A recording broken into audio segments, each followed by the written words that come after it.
सुप्रभात प्यारे बच्चों, आज हम पढ़ेंगे भाषा सेतु का पाठ 6 डॉक्टर भीमराव अंबेडकर। तो इस पाठ में डॉक्टर भीमराव अंबेडकर के जीवन के बारे में बताया गया है और संविधान समिति के अध्यक्ष डॉक्टर भीमराव अंबेडकर का जन्म एक अछूत समझे जाने वाले परिवार में हुआ था, जिसके कारण उन्हें संपूर्ण छात्र जीवन ये अपमान झेलना पड़ा। उन्होंने उसी टाइम संकल्प कर लिया कि इस कुप्रथा को वो मिटा कर रहेंगे और इसके बावजूद भी सामाजिक उपेक्षाओं के बावजूद उन्होंने देश की बड़ी सेवा की और अंत में अपने अनगिनत चाहने वालों के साथ बोध हो गए। तो अब हम पढ़ते हैं डॉक्टर भीमराव अंबेडकर आधुनिक भारत के विधिवेता, समाज सुधारक और राष्ट्रीय नेता थे। विधिवेता होता है कानून के ज्ञाता, समाज में सुधार करने वाले यानी समाज सुधारक। तो राष्ट्रीय नेता थे। उनका सबसे महत्वपूर्ण योगदान भारत के संविधान का निर्माण है, क्योंकि उन्होंने भारत का संविधान बनाया था। जो प्रारूप है वो उन्होंने तैयार किया था। वे उस संविधान समिति के अध्यक्ष थे जिसने संविधान का प्रारूप तैयार किया था। प्रारूप होता है कि जैसे एक उन्होंने ड्राफ्ट उसका तैयार कर दिया था। यह अत्यंत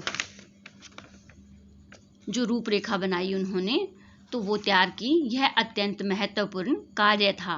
उनके जैसा अनुभवी, प्रतिभा संपन्न, अनुभवी होता है जिसको काम की अच्छे से पहचान हो, जो उस काम को बहुत बार कर चुका हो।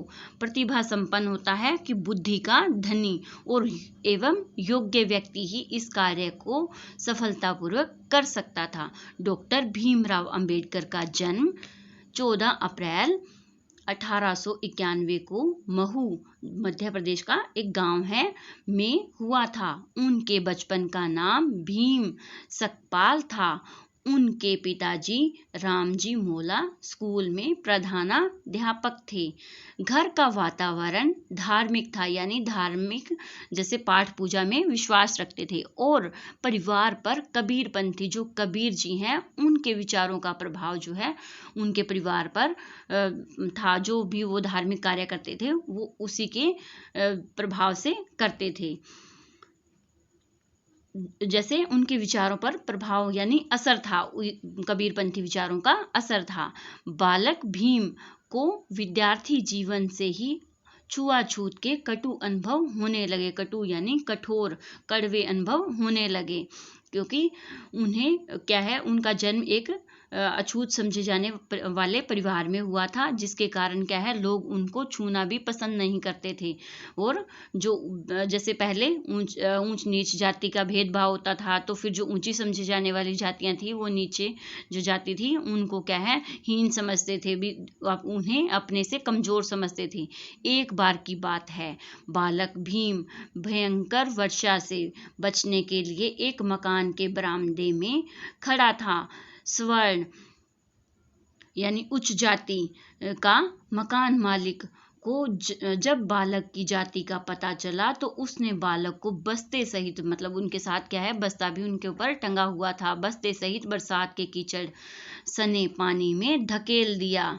बालक भीम को इस प्रकार के अनेक अपमान सहन, यानी अपमान मतलब बेइज्जती सहन करनी पड़ी। नाई उनके बाल नहीं काटता था और अध्यापक उन्हें संस्कृत पढ़ाने को तैयार नहीं थे, क्योंकि उस समय पर संस्कृत जो है वो ब्राह्मणों को पढ़ाई जाती थी। बालक ने बचपन में ही निश्चय कर लिया था कि वह छुआछूत के विरुद्ध संघर्ष करेंगे।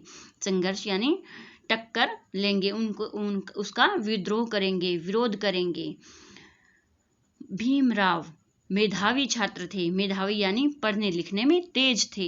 साधनों के अभाव भी उनकी राह न रोक सके, मतलब उनके पास सभी तरह के साधन नहीं थे कि वो पढ़ लिख अच्छी तरह से स्कूल जा सकें, या फिर उनके पास किताबें हों, तो ये सब चीज़ें उनके पास नहीं थी उन्हीं दिनों। और उन्हें स्कूल में भी जल्दी से एडमिशन नहीं मिला था, उसके लिए भी उन्हें बहुत मेहनत करनी पड़ी थी। उन्हीं दिनों विद्यालय विद्यालय के एक अध्यापक ने भीम का उपनाम सकपाल बदलकर अम्बावदे गांव के आधार पर अंबेडकर रख दिया।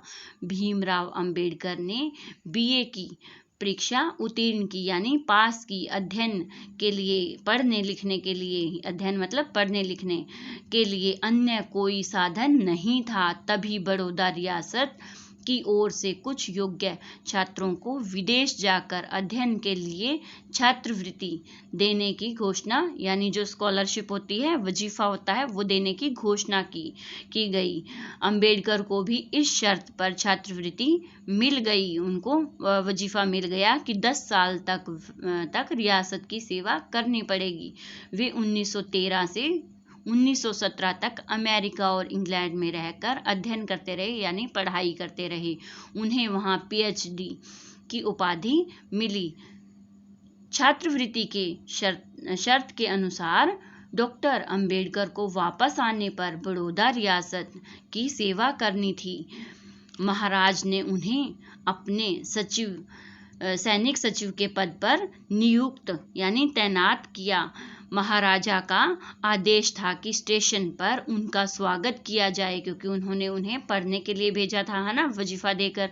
तो उन्होंने आदेश दिया था कि जो उनके कर्मचारी थे कि भी उनका स्वागत किया जाए स्टेशन पर जाकर, जब वो आने वाले थे। पर स्वागत तो दूर रहा, कोई कर्मचारी उन्हें रास्ता बताने के लिए भी नहीं पहुंचा।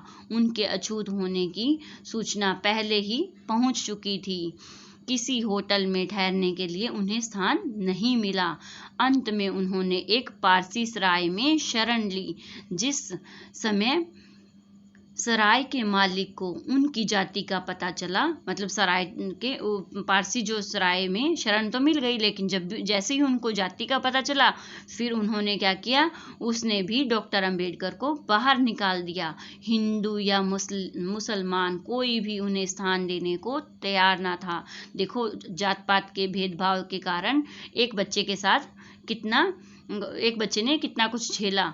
ऐसी परिस्थिति में एक रात उन्हें पेड़ के नीचे सोकर ही व्यतीत करनी पड़ी, यानी बितानी पड़ी। सैनिक सचिव के पद पर रहते हुए भी उन्हें अनेक बार कटु यानी कठोर अनुभव हुए।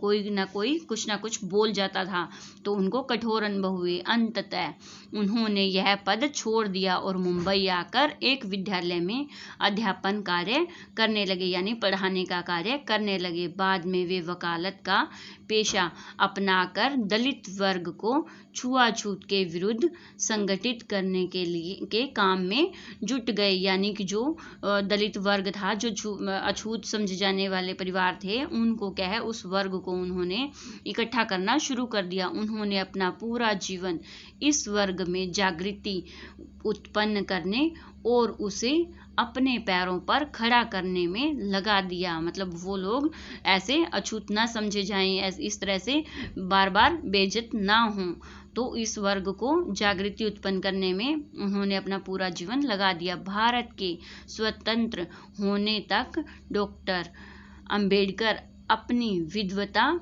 संगठन शक्ति और सुलझे विचारों के कारण देश में अपना विशेष स्थान बना चुके थे। स्वतंत्र भारत की प्रथम राष्ट्रीय सरकार में डॉक्टर अंबेडकर को कानून मंत्री बनाया गया। ठीक है, क्योंकि स्वतंत्र भारत के प्रथम कानून मंत्री कौन थे? डॉक्टर अंबेडकर। उन्हें संविधान सभा की उस समिति का अध्यक्ष भी बनाया गया जिसे संविधान का प्रारूप तैयार करना था। उन्हें जो रूपरेखा तैयार करनी थी, उन्हीं के प्रयासों यानी कोशिशों से देश में जाति, धर्म, भाषा और स्त्री पुरुष के भेदभावों को सदा के लिए समाप्त कर दिया गया। धार्मिक दृष्टि से डॉक्टर भीमराव अंबेडकर को महात्मा बुद्ध का मत अधिक आकर्षक लगता था, क्योंकि इसमें जन्म पर आधारित जातिगत भेदभाव या ऊंच नीच के लिए कोई स्थान नहीं था। उन्होंने बौद्ध धर्म को अपनाया, क्योंकि महात्मा बुद्ध जो हैं वो क्या है, जाति धर्म के आधार पर किसी को भी अपना अनुयायी नहीं बना रहे थे। वो किसी में भी कोई भेदभाव नहीं कर रहे थे। इसीलिए उन्होंने जीवन के अंतिम दिनों में अनेक अनुयायियों के साथ बौद्ध धर्म की दीक्षा ले ली थी।